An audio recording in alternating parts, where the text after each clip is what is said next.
हरे कृष्णा। नमस्कार दोस्तों। आज बृहस्पतिवार के दिन आप सुनेंगे बृहस्पति देव की बड़ी ही दुर्लभ कथा। इस कथा को सुनने से भक्तों की सभी मनोकामनाएं भगवान बृहस्पति देव की कृपा से पूर्ण हो जाती हैं। तो आइए बड़ी ही श्रद्धा और प्रसन्न चित्त मन से इस कथा को सुनते हैं। भारतवर्ष में एक प्रतापी और दानी राजा राज्य करता था। वह नित्य गरीबों और ब्राह्मणों की सहायता करता था। यह बात उसकी रानी को अच्छी नहीं लगती थी। वह ना ही गरीबों को दान देती, ना ही भगवान का पूजन करती थी और राजा को भी दान देने से मना किया करती थी।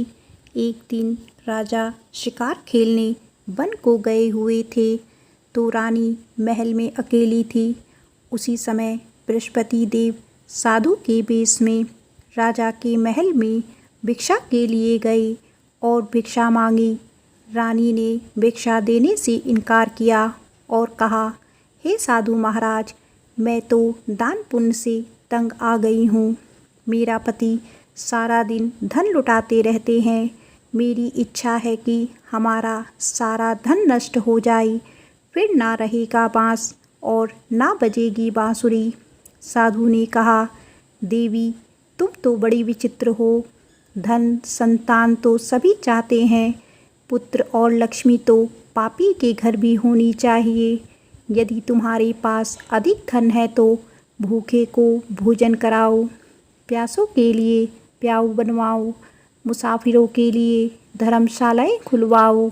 जो निर्धन अपनी कुंवारी कन्याओं का विवाह नहीं कर सकते, उनका विवाह करा दो।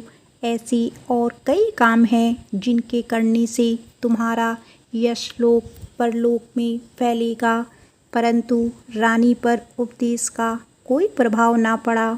वह बोली, महाराज, आप मुझे कुछ ना समझाएं। मैं ऐसा धन नहीं चाहती जो हर जगह बांटती फिरूं। साधु ने उत्तर दिया, यदि तुम्हारी ऐसी इच्छा है तो तथास्तु। साधु महाराज ने रानी से कहा, तुम ऐसा करना कि बृहस्पतिवार को घर लीपकर पीली मिट्टी से अपना सिर धोकर स्नान करना, भट्टी चढ़ाकर कपड़े धोना। ऐसा करने से आपका सारा धन नष्ट हो जाएगा। इतना कहकर वह साधु महाराज वहाँ से गायब हो गए। साधु के अनुसार कई बातों को पूरा करते हुए रानी को केवल 3 बृहस्पतिवार ही बीते थे कि उनकी समस्त धन संपत्ति नष्ट हो गई। भोजन के लिए राजा का परिवार तरसने लगा। तब एक दिन राजा ने रानी से कहा कि हे रानी, तुम यहीं पर रहो, मैं दूसरे देश को जाता हूँ, क्योंकि यहाँ पर सभी लोग मुझे जानते हैं, इसीलिए मैं कोई छोटा कार्य नहीं कर सकता। ऐसा कहकर राजा परदेश चला गया। वहाँ पर राजा जंगल से लकड़ी काट कर लाता और शहर में बेचता। इस तरह वह अपना जीवन व्यतीत करने लगा। इधर राजा के परदेश जाते ही रानी और दासी दुखी रहने लगी। एक बार जब रानी और दासी को 7 दिन तक बिना भोजन के रहना पड़ा तो रानी ने अपनी दासी से कहा, हे दासी, पास ही के नगर में मेरी बहन रहती है। वह बड़ी धनवान है, तू उसके पास जा और कुछ ले आ ताकि थोड़ी बहुत गुजर बसर हो जाए। दासी रानी की बहन के पास गई। उस दिन गुरुवार था और रानी की बहन उस समय बृहस्पतिवार व्रत की कथा सुन रही थी। दासी ने रानी की बहन को अपनी रानी का संदेश दिया, लेकिन रानी की बड़ी बहन ने कोई उत्तर नहीं दिया। जब दासी को रानी की बहन से कोई उत्तर नहीं मिला तो वह बहुत दुखी हुई और उसे क्रोध भी आया। दासी ने वापस आकर रानी को सारी बात बता दी।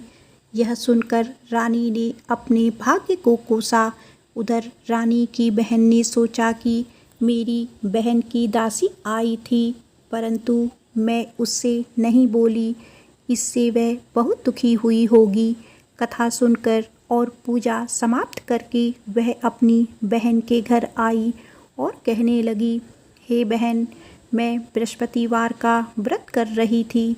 तुम्हारी दासी मेरे घर आई थी, परंतु जब तक कथा होती है तब तक ना तो उठते हैं और ना ही बोलते हैं, इसीलिए मैं नहीं बोली। कहो दासी क्यों आई थी? रानी बोली, बहन तुमसे क्या छुपाऊं, हमारे घर में खाने तक को अनाज नहीं था। ऐसा कहते कहते रानी की आंखें भर आई। उसने दासी समेत पिछले 7 दिनों से भूखे रहने तक की बात अपनी बहन को विस्तार पूर्वक सुना दी। रानी की बहन बोली, देखो बहन, भगवान बृहस्पति देव सबकी मनोकामना को पूर्ण करते हैं। देखो शायद तुम्हारे घर में अनाज रखा हो। पहले तो रानी को विश्वास नहीं हुआ, पर बहन के आग्रह करने पर उसने अपनी दासी को अंदर भेजा तो उसे सचमुच अनाज से भरा एक घड़ा मिल गया। यह देखकर दासी को बड़ी हैरानी हुई। दासी रानी से कहने लगी, हे रानी, जब हमको भोजन नहीं मिलता तो हम व्रत ही तो करते हैं, इसीलिए क्यों ना इनसे व्रत और कथा की विधि पूछ ली जाए ताकि हम भी व्रत कर सकें। तब रानी ने अपनी बहन से बृहस्पतिवार व्रत के बारे में पूछा। उसकी बहन ने बताया, बृहस्पतिवार के व्रत में चने की दाल और मुनक्का से विष्णु भगवान का केले की जड़ में पूजन करें तथा दीपक जलाएं, व्रत कथा सुनें और पीला भोजन ही करें। इससे बृहस्पति देव प्रसन्न होते हैं। व्रत और पूजन विधि बताकर रानी की बहन अपने घर लौट आई। 7 दिन के बाद जब गुरुवार आया तो रानी और दासी ने व्रत रखा। गुड़साल में जाकर चना और गुड़ लेकर आई। फिर उससे केले की जड़ तथा विष्णु भगवान का पूजन किया। अब पीला भोजन कहाँ से आई, इस बात को लेकर दोनों बहुत दुखी थी, क्योंकि उन्होंने व्रत रखा था, इसीलिए बृहस्पति देव उनसे प्रसन्न थे। इसीलिए वे एक साधारण व्यक्ति का रूप धारण कर 2 थालों में सुंदर पीला भोजन दासी को दे गए। भोजन पाकर दासी प्रसन्न हुई और फिर रानी के साथ मिलकर भोजन ग्रहण किया। इसके बाद वे सभी गुरुवार को व्रत और पूजन करने लगी। बृहस्पति भगवान की कृपा से उनके पास फिर से धन संपत्ति आ गई, परंतु रानी फिर से पहले की तरह आलस करने लगी। तब दासी बोली, देखो रानी, तुम पहले भी इसी प्रकार आलस करती थी। तुम्हें धन रखने में कष्ट होता था, इस कारण सभी धन नष्ट हो गया, और अब जब भगवान बृहस्पति की कृपा से धन मिला है तो तुम्हें फिर से आलस्य होता है। रानी को समझाते हुए दासी कहने लगी कि बड़ी मुसीबतों के बाद हमने यह धन पाया है, इसीलिए हमें दान पुण्य करना चाहिए, भूखे मनुष्यों को भोजन कराना चाहिए और धन को शुभ कार्यों में खर्च करना चाहिए, जिससे तुम्हारी कुल का यश बढ़ेगा, स्वर्ग की प्राप्ति होगी और पितृ प्रसन्न होंगे। दासी की बात मानकर रानी अपना धन शुभ कार्यों में खर्च करने लगी, जिससे पूरे नगर में यश फैलने लगा। बृहस्पतिवार व्रत कथा के बाद श्रद्धा के साथ आरती की जानी चाहिए। इसके बाद प्रसाद बांटकर उसे ग्रहण करना चाहिए। एक दिन राजा दुखी होकर जंगल में एक पेड़ के नीचे आसन जमा कर बैठ गए। वह अपनी दशा को याद करके व्याकुल होने लगा। बृहस्पतिवार का दिन था। यकायक उसने देखा कि निर्जन वन में एक साधु प्रकट हुए। वह साधु वेश में स्वयं बृहस्पति देवता थे। लकड़हारी के सामने आकर बोली, हे लकड़हारी, इस सुनसान जंगल में तू चिंता मग्न क्यों बैठा है? लकड़हारी ने दोनों हाथ जोड़कर प्रणाम किया और उत्तर दिया, महात्मा जी, आप सब कुछ जानते हैं, मैं क्या करूं? यह कहकर रोने लगा और साधु को अपनी आत्मकथा सुनाई। महात्मा जी ने कहा, तुम्हारी स्त्री ने बृहस्पतिवार के दिन बृहस्पति भगवान का निरादर किया था, जिसके कारण भगवान विष्णु ने रुष्ट होकर तुम्हारी यह दशा कर दी। अब तुम चिंता को दूर करके मेरे कहने पर चलो तो तुम्हारे सब कष्ट दूर हो जाएंगे और भगवान पहले से भी अधिक संपत्ति देंगे। तुम बृहस्पतिवार के दिन कथा किया करो। 2 पैसे के चना मुनक्का लाकर उसका प्रसाद बनाओ और शुद्ध जल से लोटे में शक्कर मिलाकर अमृत तैयार करो। कथा के पश्चात अपने सारे परिवार और सुनने वाले प्रेमियों में अमृत व प्रसाद बांटकर आप भी ग्रहण करो। ऐसा करने से भगवान तुम्हारी सब मनोकामनाएं पूरी करेंगे। साधु के ऐसे वचन सुनकर लकड़हारा बोला, हे प्रभु, मुझे लकड़ी बेचकर इतना पैसा नहीं मिलता जिससे भोजन के उपरांत कुछ बचा सकूं। मैंने रात्रि में अपनी स्त्री को व्याकुल देखा है। मेरे पास कुछ भी नहीं है जिससे मैं उसकी खबर मंगा सकूं। साधु ने कहा, हे लकड़हारे, तुम किसी बात की चिंता मत करो। बृहस्पतिवार के दिन तुम रोजाना की तरह लकड़ियां लेकर शहर को जाओ। तुमको रोज से दुगना धन प्राप्त होगा, जिससे तुम भली भांति भोजन कर लोगे तथा बृहस्पति देव की पूजा का सामान भी आ जाएगा। इतना कहकर साधु अंतर्ध्यान हो गए। धीरे धीरे समय व्यतीत होने पर फिर वही बृहस्पतिवार का दिन आया। लकड़हारा जंगल से लकड़ी काटकर किसी शहर में बेचने गया। उसे उस दिन और दिन से अधिक पैसा मिला। राजा ने चना गुड़ लाकर गुरुवार व्रत किया। उस दिन से उसके सभी कलेश दूर हुए। परंतु जब दोबारा गुरुवार का दिन आया तो बृहस्पतिवार का व्रत करना भूल गया। इस कारण बृहस्पति भगवान नाराज हो गए। उस दिन उस नगर के राजा ने विशाल यज्ञ का आयोजन किया तथा शहर में यह घोषणा करवा दी कि कोई भी मनुष्य अपने घर में भोजन ना बनावे, ना आग जलाए। समस्त जनता मेरे यहाँ भोजन करने आए। इस आज्ञा को जो नहीं मानेगा उसे फांसी की सज़ा दी जाएगी। इस तरह की घोषणा संपूर्ण नगर में करवा दी गई। राजा की आज्ञा अनुसार शहर के सभी लोग भोजन करने गए, लेकिन लकड़हारा कुछ देर से पहुंचा, इसीलिए राजा उसको अपने साथ घर लिवा ले गए और ले जाकर भोजन करा रहे थे। रानी की दृष्टि उस खूंटी पर पड़ी जिस पर उसका हार लटका हुआ था। वह वहाँ पर दिखाई नहीं दिया। रानी ने निश्चय किया कि मेरा हार इस मनुष्य ने चुरा लिया है।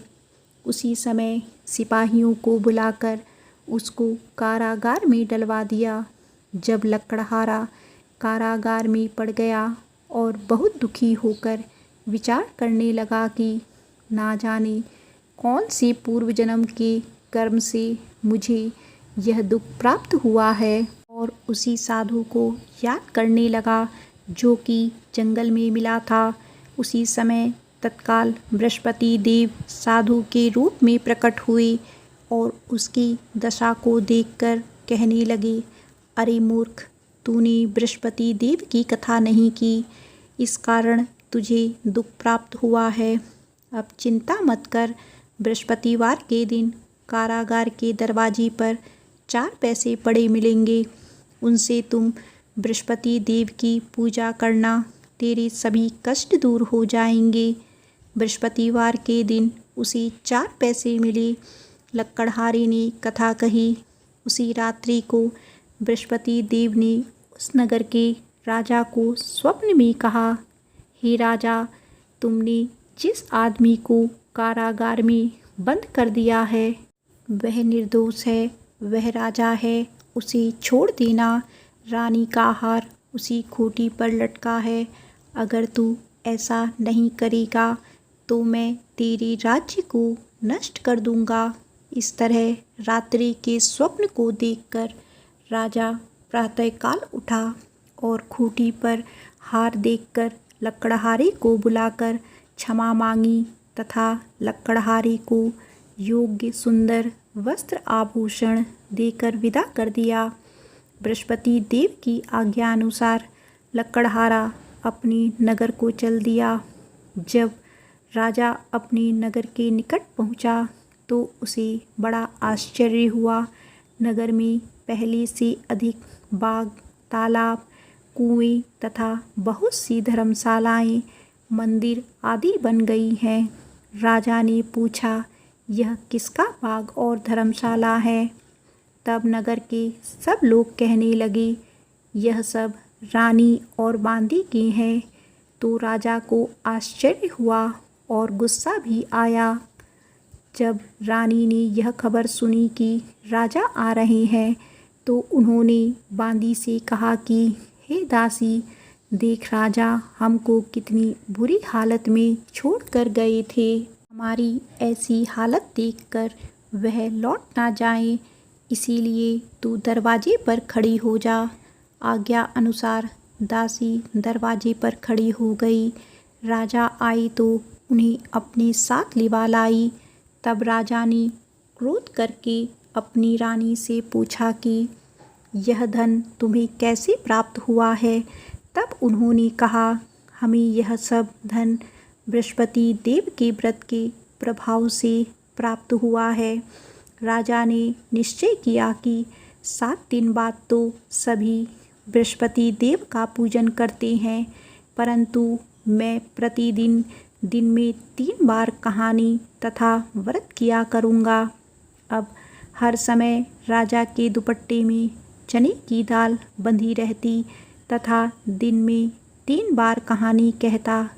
एक दिन राजा ने विचार किया कि चलो अपनी बहन के यहाँ हो आए। इस तरह निश्चय कर राजा घोड़े पर सवार होकर अपनी बहन के यहाँ जाने लगा। मार्ग में उसने देखा कि कुछ आदमी एक मुर्दे को लिए जा रहे हैं। उन्हें रोककर राजा कहने लगा, अरे भाइयों, मेरी बृहस्पति देव की कथा सुन लो। वे बोले, लो हमारा तो आदमी मर गया है, इसको अपनी कथा की पड़ी है। परंतु कुछ आदमी बोले, अच्छा कहो, हम तुम्हारी कथा भी सुनेंगे। राजा ने दाल निकाली और जब कथा आरंभ की, कथा आधी हुई थी कि मुर्दा हिलने लग गया और जब कथा समाप्त हो गई तो राम राम कहकर मनुष्य उठकर खड़ा हो गया। आगे मार्ग में उसे एक किसान खेत में हल चलाता मिला। राजा ने उसे देखा और उससे बोले, अरे भैया, तुम मेरी बृहस्पतिवार की कथा सुन लो। किसान बोला, जब तक मैं तेरी कथा सुनूंगा तब तक 4 हरैया जोत लूँगा। जा अपनी कथा किसी और को सुनाना। इस तरह राजा आगे चलने लगा। राजा के हटते ही बैल पछाड़ खाकर गिर गए तथा किसान के पेट में बड़ी जोर का दर्द होने लगा। उस समय उसकी माँ रोटी लेकर आई। उसने जब यह देखा तो अपने पुत्र से सब हाल पूछा और बेटे ने सभी हाल कह दिया। तो बुढ़िया दौड़ी दौड़ी उस घुड़सवार के पास गई और उससे बोली कि मैं तेरी कथा सुनूंगी, तू अपनी कथा मेरे खेत पर चलकर ही कहना। राजा ने बुढ़िया के खेत पर जाकर कथा कही, जिसके सुनते ही वह बैल उठ खड़े हुए तथा किसान के पेट का दर्द भी बंद हो गया।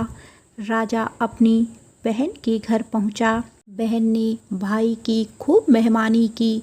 दूसरे दिन प्रातःकाल राजा जगा तो वह देखने लगा कि सब लोग भोजन कर रहे हैं। राजा ने अपनी बहन से कहा, ऐसा कोई मनुष्य है जिसने भोजन नहीं किया हो, मेरी बृहस्पतिवार की कथा सुन ले। बहन बोली, हे भैया, यह देश ऐसा ही है कि पहले यहाँ के लोग भोजन करते हैं, बाद में अन्य कार्य करते हैं। अगर कोई पड़ोस में हो तो देख कर आती हूँ। वह ऐसा कहकर देखने चली गई, परंतु उसे कोई ऐसा व्यक्ति नहीं मिला जिसने भोजन ना किया हो। अंततः वह एक कुमार के घर गई जिसका लड़का बीमार था। उसे मालूम हुआ कि उसके यहाँ 3 दिन से किसी ने भोजन नहीं किया है। रानी ने अपने भाई की कथा सुनने के लिए कुम्हार से कहा तो वह तैयार हो गया। राजा ने जाकर बृहस्पतिवार की कथा कही, जिसको सुनकर उसका लड़का ठीक हो गया। अब तो राजा की प्रशंसा होने लगी। एक दिन राजा ने अपनी बहन से कहा कि हे बहन, हम अपने घर को जाएंगे, तुम भी तैयार हो जाओ। राजा की बहन ने अपनी सास से कहा। सास ने कहा, हाँ चली जा, परंतु अपने लड़कों को मत ले जाना, क्योंकि तेरे भाई के कोई औलाद नहीं है। बहन ने अपने भाई से कहा, हे भैया, मैं तो चलूँगी, पर कोई बालक नहीं जाएगा। राजा बोला, जब कोई बालक नहीं जाएगा तब तुम ही क्या करोगी। बड़े दुखी मन से राजा अपने नगर को लौट आया। राजा ने अपनी रानी से कहा, हम निर्वंशी राजा हैं, हमारा मुँह देखने का धर्म नहीं है और कुछ भोजन आदि नहीं किया।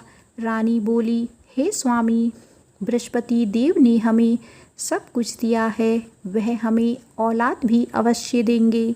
उसी रात को बृहस्पति देव ने राजा के स्वप्न में कहा, हे राजा, उठ, सभी सोच को त्याग दे, तेरी रानी गर्भ से है।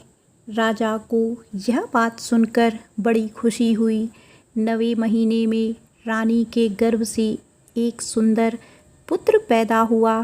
तब राजा बोला, हे रानी, स्त्री बिना भोजन के रह सकती है, पर बिना कहे नहीं रह सकती। जब मेरी बहन आए तुम उससे कुछ मत कहना। रानी ने सुनकर हाँ कह दी। जब राजा की बहन ने यह शुभ समाचार सुना तो वह बहुत खुश हुई तथा बधाई लेकर अपने भाई के यहाँ आई। तभी रानी ने कहा, घोड़ा चढ़कर तो नहीं आई, गधा चढ़ी आई। राजा की बहन बोली, भाभी, मैं इस प्रकार ना कहती तो तुम्हें औलाद कैसे मिलती। बृहस्पति देव ऐसे ही हैं, जैसी जिसके मन में कामनाएं हैं सभी को पूर्ण करते हैं। जो सद्भावना पूर्वक बृहस्पतिवार का व्रत करता है एवं कथा पढ़ता है अथवा सुनता है, दूसरों को सुनाता है, बृहस्पति देव उसकी सभी मनोकामनाएं पूर्ण करते हैं। भगवान बृहस्पति देव उसकी सदैव रक्षा करते हैं। संसार में जो मनुष्य सद्भावना से भगवान जी का पूजन व्रत सच्चे हृदय से करते हैं तो उनकी सभी मनोकामनाएं पूर्ण करते हैं।